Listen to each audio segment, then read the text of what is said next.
not gonna lie, I'm not surprised. I'm not surprised that the 76ers won, even though they was back 3-1.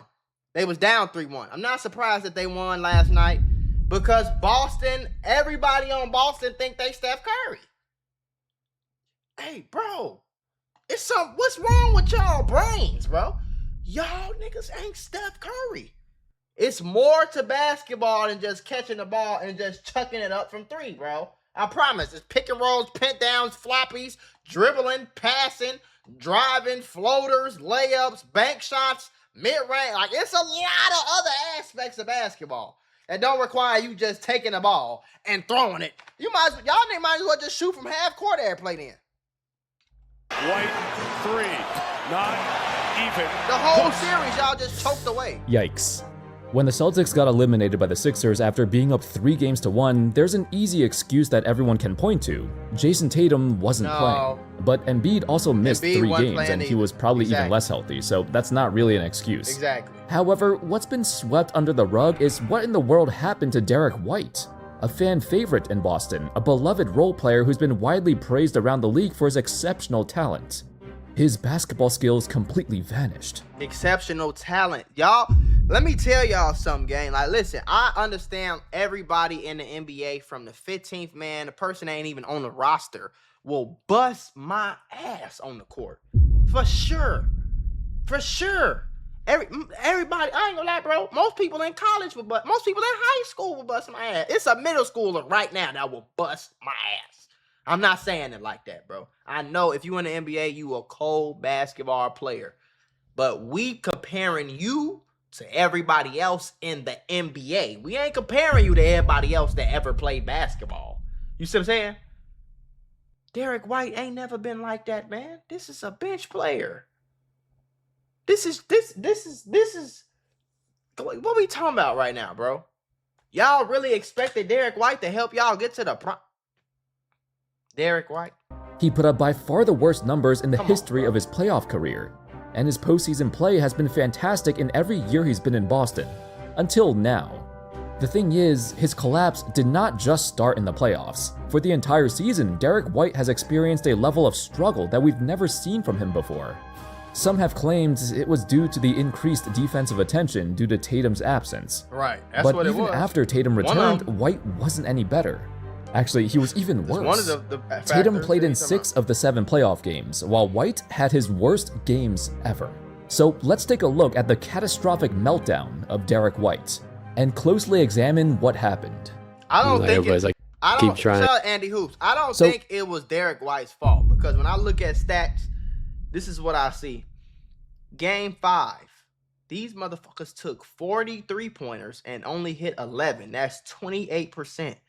Okay, they lost, and then they came back. They said, "Oh, don't worry, we're gonna do that again."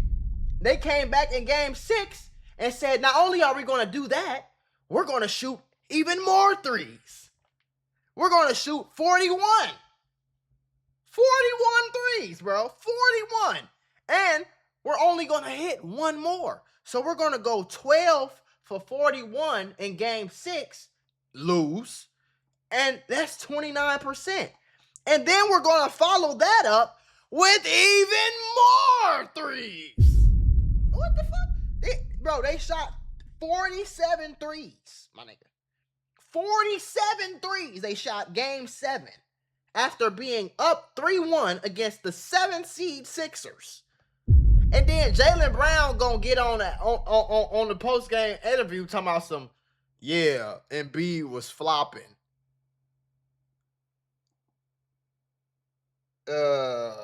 Okay. But y'all shot 27% from fucking... Y'all shot 13 of 47. Y'all are just stupid, dumb, and slow. I ain't played organized. I played AAU basketball was my peak, nigga. I didn't even play organized basketball at my high school. And I'm smart enough to be, if I'm the coach of the Celtics, we not shooting no, don't shoot no more threes. If you shoot a 3, I'm putting your ass on the bench. Pick and roll. Try something. Fuck. The main problem of White's playoff performance is that it was a cumulative domino effect across the regular season. Teams across the league realized his three-point shot regressed so significantly that they started giving him the shot. Catch the ball and shoot it. Here's an example of the Sixers' defense on White. And by defense, I mean none at all. The Sixers double-team Tatum so far out on the perimeter that he's barely even in the frame of the camera. But look what happens when he passes it to Nikola Vucevic. Both Paul George and Adam Bona are only concerned with Vucevic getting the ball and making another pass. Bona sees White, but doesn't even care he's wide open from three, because he still prioritizes running to the paint to stop either a Vucevic pass or stop White from driving. Page in those departments. Clank. White misses. Brown timed it Look up. at Vucevic didn't even try to get the damn rebound. Page in those departments. Ain't even try to get over the. He didn't even get boxed Vucevic out. pass or Nigga stop didn't even White from try driving. Didn't do nothing. He just watched the Those ball. departments. White misses. Brown timed it up. Obviously, with this much space, White is gonna let it rip. And this. Bear in mind, this is game 1 of the series, and the Sixers had already made the plan to not guard White at all. His three-point percentage was so bad in the season that teams don't respect his shot anymore, which makes the Celtics offense more congested than it should be. And it means they can double Tatum more effectively. In this play, basically the same thing happens. This time, Kelly Oubre leaves White and doubles Tatum. Tatum sees him immediately and passes the ball to him, but White is open for a reason. This play here is freaking hilarious. As the Sixers are running back on defense, 3 different players are pointing to the corner at Peyton Pritchard, who's wide open. None of them even care that Derrick White is also wide open. Adam Bona is not even looking at him, ignoring him once again, and prefers to try and help against Jaylen Brown. He'll gather and kick. 1 for 3. That line drive no good. The thing is, in the previous 2 or 3 years, White and Pritchard were about equal in terms of three-point shooting.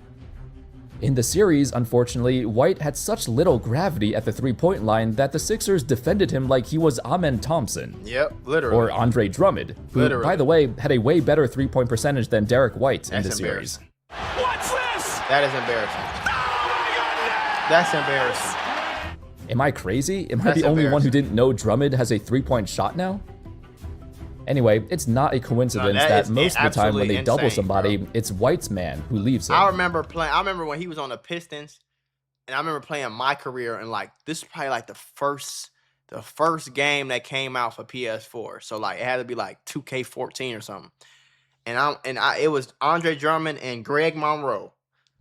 2 cold bigs, but they couldn't shoot a lick. Imagine being guarded at the three-point line the same way that Andre Drummond is being guarded. Literally. This is actually insane.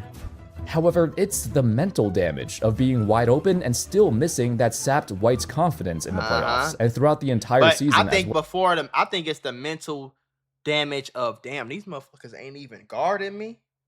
Oh shit, that's how they feel? That's how they think of me? Like I can't shoot?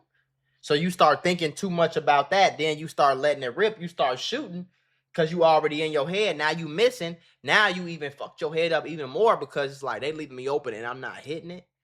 Like, damn, like, it's like that. Well, White has been labeled a 3-and-D player by casuals, but he's arguably the most all-around complete role player in the league with borderline all-star potential. Well, at least he was before this. His real strength comes from his elite ball handling and playmaking. His ability to break down the defense is what sets him apart from other role players. Yeah, but as the 2025-26 season progressed and White mysteriously lost his jump shot, other teams started defending him differently in the pick and roll. For instance, in the first 4 or 5 games, the Sixers were dropping back in the pick and roll, preferring to let him take a 3 or even a long floater. Like, it's literally how most teams defend Amen Thompson. Literally. They're fine with any shot he takes. They just don't want him to drive to the rim and kick it out to a real shooter. Right. Considering how bad he was playing, it was the right decision. Having the entire defense not respect your scoring ability anymore, it made White second-guess himself. There were moments like this play right here, where you'd see him catch the ball at the three-point line and do a random pump fake for no reason. Even further, as White can't knock one down. He has been cold. But there's no one around him, but he's self-conscious of how many times he missed already. And this shot right here, he hesitates again, so the defender gets an extra half second to contest it. This happened numerous times across the series. For a guy as confident as him, who usually has no problem jacking up a 3, shooting this poorly made him hesitate on shots he normally doesn't even think about. So let's say you didn't watch him at all and you ignored the eye test, and instead you just look at how worse his numbers have gotten. These look like the numbers of a player who played with an injury all season long, but he was healthy for 95% of the year. 39%. I believe he tweaked his knee a little bit towards the end of the year, but even before that, his offense had already fallen off to the point where he looked like a shell of his former self. Defensively, he was still phenomenal. Even operating the offense and limiting his turnovers, he was still good. White impacts the game in so many ways that he's still a positive on the court no matter how much his jumper fell off. But against Philly, they needed him to step up, which he could not. The Philadelphia 76ers have come back from 3-1 down. They take out the number 2 seed in the East. With Jason Tatum out for Game 7, the hope of the Celtics advancing dwindled. But this is a team that won 56 games without Tatum for most of the year anyway. With White being a complete non-factor for the first 6 games, this was the one moment in this series where he needed to step up and produce. The result? Well, I mean, he took a lot of shots. But the biggest difference was, unlike every other game in the series, White started hitting his threes right from the get-go. And you know the psychological effect this has on the opponents, right? If the guy you ignored for 6 straight games finally started hitting stuff, it triggered a change in their defensive scheme. The coaching staff decided to put a body on him now.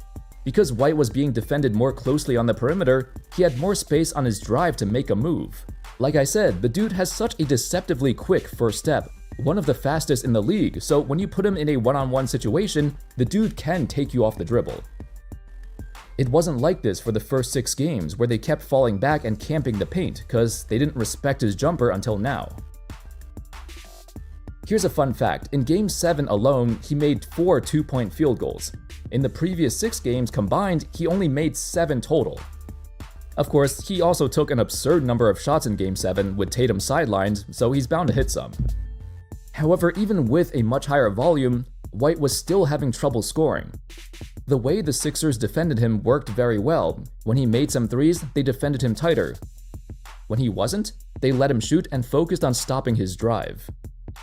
Over the years, the Boston Celtics have not shied away from making big changes to their roster, like the arrival and departure of Drew Holiday and Kristaps Porzingis, trading away Marcus Smart and Al Horford, whom are both beloved players in Boston. And they got rid of Anthony Simons. Y'all kept Derrick White and got rid of... This with the purpose of building a better cast around Tatum and Brown. Heck, even Brown himself has had his fair share of critics, pointing to his turnovers and bad handles as the reason why he'll never be a first option. And, you know, there's some truth to that. However, Derrick White was the guy who was once seen as an untradeable asset. Right. Yet his game plummeted to the point where he's practically dead weight on a $30+ million salary. He's not useless, obviously, but the regression in almost every aspect of his game is startling. Bad defender, too. The way he got completely ignored on offense and he still couldn't punish them. The Celtics will closely pay attention if he can recover from this. Perhaps there's some sort of lingering injury with his knees. But his defense has not regressed at all, which is why it's perplexing.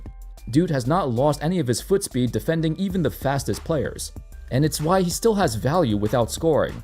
But they still prefer him to return to his old form. I ain't gonna lie though, this is not defense. Still has value, not lost any of his foot speed defending even the fastest players. And it's cool and all. Why he still... But as far as like one-on-one, like perimeter defense, he finna lock you up. He finna make you turn the ball over. Has value without scoring. I don't see that. But they still prefer him to return to his old form. They need him to if the Celtics want to contend once again. Anyway, that's all, folks. Let me know your thoughts. Now, I'm going to give you my real analyzation, okay? This is what I really think. What I think happened was the Steph Curry, the KD, the Klay Thompson, the Draymond Green, the Warriors team is the last dynasty that we've seen in the NBA.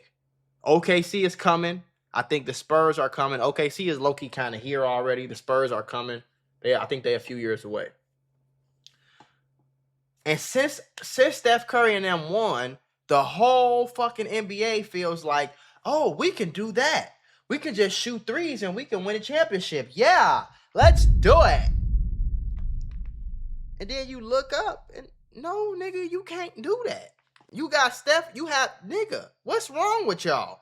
The Warriors won doing that because they had Wardell Stephen Curry, who is the best shooter ever. Then you had Klay Thompson, who like top, what the fuck? He's top 3 in some people's books, arguably top 3. You gonna put him in top 5, top 10 for sure of all time ever on the same team. Then you had, for 2 of those rings, you had KD, who's just one of the top scorers all around ever.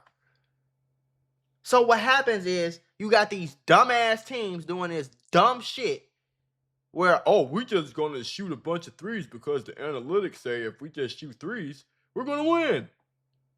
Nigga, where the fuck has that happened at? Okay, let's put it like this. Let's go. I pulled up some research, right? Now, the first thing I want to talk about is this. I wanted to know who shot the most three-point attempts this season. And not to my surprise, it was the Boston Celtics. These motherfuckers shot 43 threes per game all season. Now, that's going to work in a weak-ass Eastern Conference. Okay? It's going to work in a pretty weak Eastern Conference. It's not going to work in the playoffs. We've seen that multiple times. Y'all was getting y'all ass spanked by the Knicks last year, even before Jason Tatum went out. Okay? So that's the first thing. Now, let's look at all of the past champions over the last so many years, right? Last year, we got OKC. The year before that, we got Boston.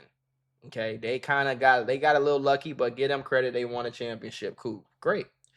Then you got the Denver Nuggets. Then you got the Golden State Warriors. Then you got the Bucks, the Lakers, Toronto.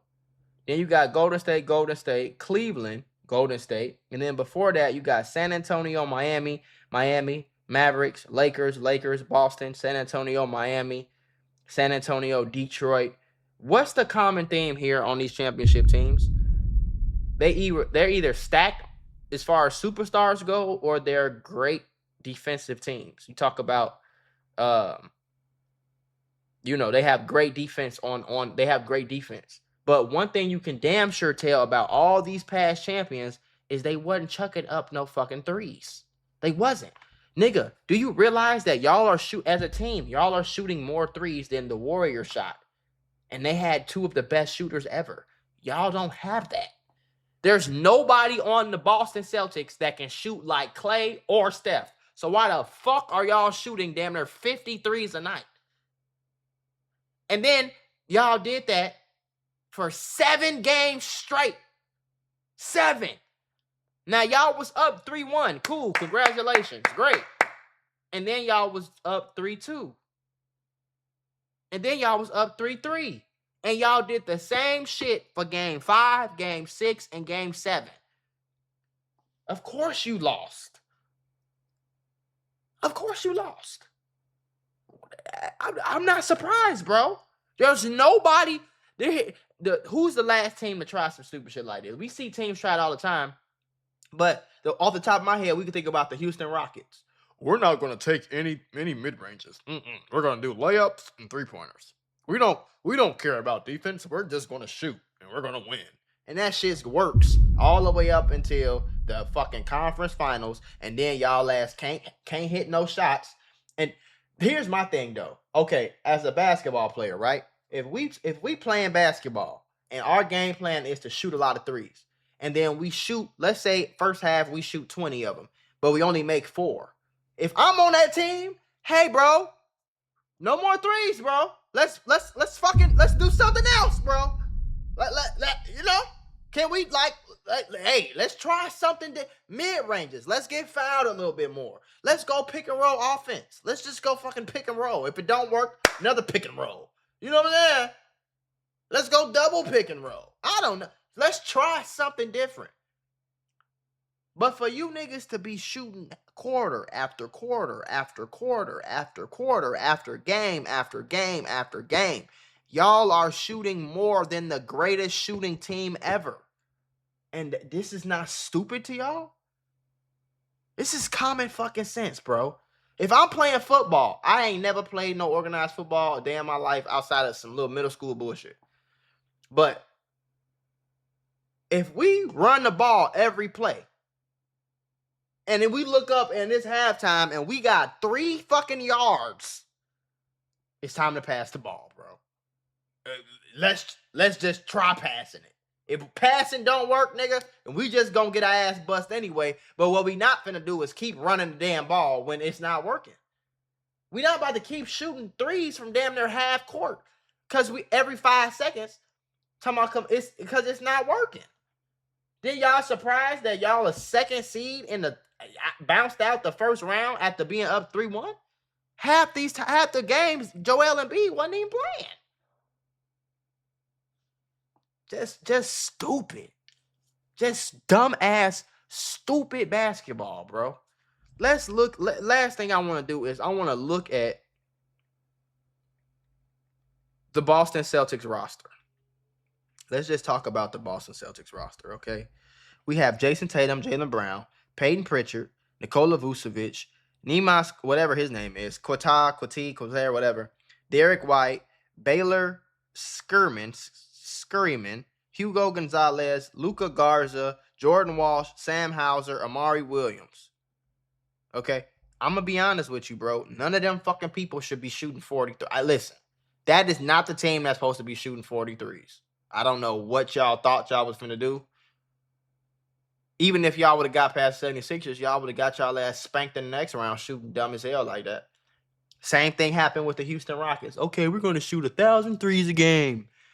Hey, coach, quick question. So what do we do when we're not making the threes? Shoot more. Like, how the fuck do y'all have jobs? Like, if y'all can pay me 20% of what y'all paying Coach Missoula, and I promise y'all, we gonna come up with a better game plan than that. Do your homework. That just doesn't even like. I just don't understand that shit. I don't get it. And let's do the last piece of research for the video, okay? What Boston Celtic player shot the best 3-point percentage this season?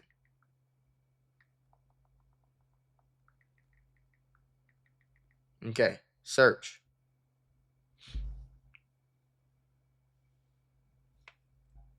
No, it's not giving me what I want. Hold on, wait. Copy that. Paste that.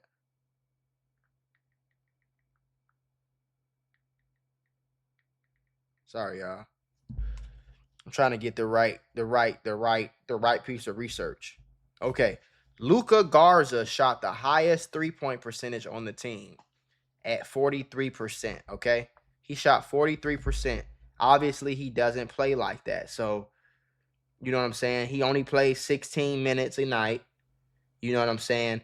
And he shot less than 2 threes a game. So, that stat really isn't like like it's not a real 43%. It's not like he's really shooting. Like, he shot a 3 a game and he shot 1.8 threes attempted per game and he made 0.8. So he shot less than 2 and he made less than 1 per game. Okay. Other than that, let's look at everybody else. Okay.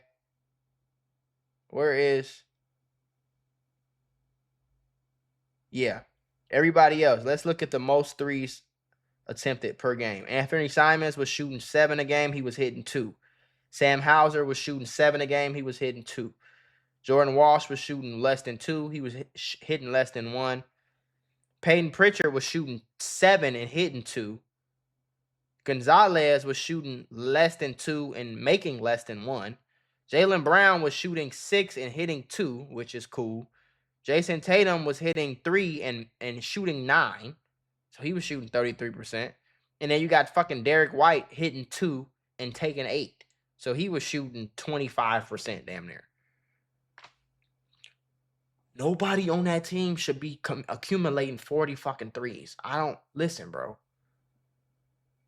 Now, if you tell me you got Steph Curry, Klay Thompson, fucking Ray Allen, Reggie Miller, and Karl Anthony Towns on the side. Shoot them bitches. You know what I'm saying? Shoot the shit out that ball, man. If you got Klay Thompson, Steph Curry, and KD, shoot the ball. You shoot the ball 100 times. 100 threes for all I give a damn. Shoot that motherfucker. Every time you get the ball, I want you to shoot. But when I come over and I hit Steph Curry, what about Steph Curry? How many threes did he take per game this season? And what was his percentage? The greatest shooter ever, right? Let's compare the numbers. Let's just look at the fucking numbers right here. And then we're going to clock the video. We're going to knock the video. It's going to be done. So as ChatGPT is thinking, I can almost guarantee you that he shot less than a lot of people that's on the Boston Celtics shooting more than him. So let this shit search. We're going to let it search. Searching. I don't know why it's taking so long. Usually be way quicker. Sorry, y'all. Y'all got it. Y'all be like, shit, hurry the fuck up, bro. We don't want to fucking hear. All right. So, Steph Curry, the greatest shooter ever. First of all, he shot 40% from three. He made 4.5 a game, and he took 11. So then I come over here back to the fucking stats menu.